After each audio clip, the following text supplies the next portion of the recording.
I was talking to this gentleman, and he said that, and he actually had tears in his eyes, and he told me that he had cancer, and he was dying of cancer, and but it wasn't about himself that he was feeling sorry for. He said that he drives this lady that lives in a seniors home. They don't speak English. There's no access to Japanese food. And he drives her there weekly because she just really looks forward to that. And so he wasn't feeling sorry for himself so much as for her. Like, what's going to happen to her if I were to pass on? And I don't know what actually happened, but I'm sure that Tonari Gumi, through their volunteers, probably arranged to pick her up and bring her there. So that probably introduced me to how important Tonari Gumi was to the community, at least to the seniors in the community.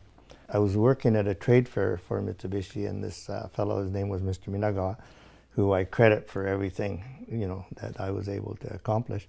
And he asked me if he watched me at this trade fair, and he said, you look like you're really enjoying this marketing and sales. And I said, well, and he said, would you like to come work for me? And in 6 months, I'll make you a businessman. And I said, well, I've gone 17 years to become an engineer, and I really want to get on with engineering.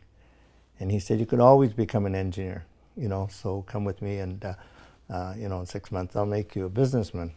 I was always into project management, and when I retired, David and Les asked me if I would help in this renovation of this building. And I came in, brought in architects and contractors that we knew, and I think we provided the community with a very nice asset. A fellow that used to do our gardening, a Japanese gardener, he offered to donate free time and supplies to build a garden, but he got leukemia and he just couldn't do it anymore. So one day, another Japanese gardener and I built that little Japanese garden up front, all on the design that Mr. Uegaki had created. And to me, of all the things in this building, that's what I'm most proud of. We should look upon volunteers as, it's not just a job.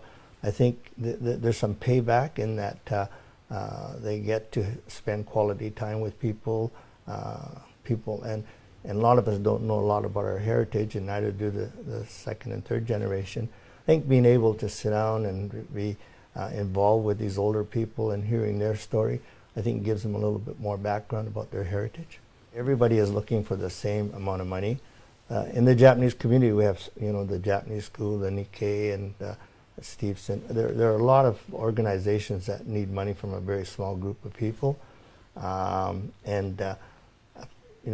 until now, a lot of the older Niseis have been contributing a large amount of money, but we've got to get outside that now and become much more creative.